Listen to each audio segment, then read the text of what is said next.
Ал кәне балам, бүгін енді міне біздің қазақтың салт дәстүрі бойынша Ашамайға мініп, атқа мініп, ең алғаш рет осы салт дәстүрімізді көрсетейік атқа мініп. Енді міне ол атқа ең алдымен мінгенде аяғымызды үзеңгіге саламыз. Ар жақ аяғыңды үзеңгіге салдың ба балам? Салдың ба? Аха, өте тамаша. Ал, қандай нәрсе сұрағың келеді балам? Мынау не деп аталады? Ол міне аттың тізгіні деп аталады. Осы тізгіменен мына атты оңға, солға бұрып отыруға, атты басқарып отыруға арналған жүгеннің тізгіні деп аталады. Мысалы, тізгініңді берік ұста деп айтады. Тізгінің мықты болсын дейді. Ал балам, енді тақымың мықты болсын.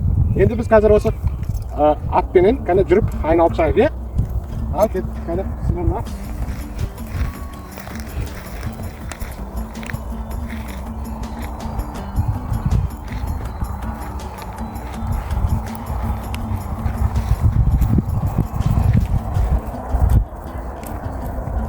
Ал енді атпен бір айналып келесің бе балам, шақылап? Мен бағал. Міне тізгінге ие болдым деген осы бала. Енді міне осы тізгініңді тең ұстап, ат үстінде мықты азамат бол. Жарай ма? Енді осыдан бұлай міне тайың бар, сол тайды үйретіп мінетін боласың. Әу, қасыр. Папа, әкетайға қашан міне? Енді міне осы атқа мініп үйренгеннен кейін тайыңды сені үйретіп мінетін боламыз.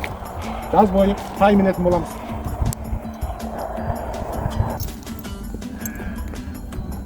Әке, мынаны қалай айтпайды? Ой балам, бұл үзеңгі деп аталады.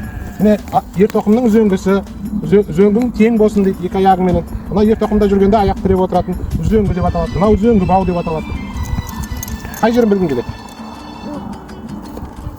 Бұл міне кішкентай балаға арналған Ашамай ер тоқым. Бұл ер тоқым енді міне кішкентай сен сияқты балаларға арналған ер тоқым.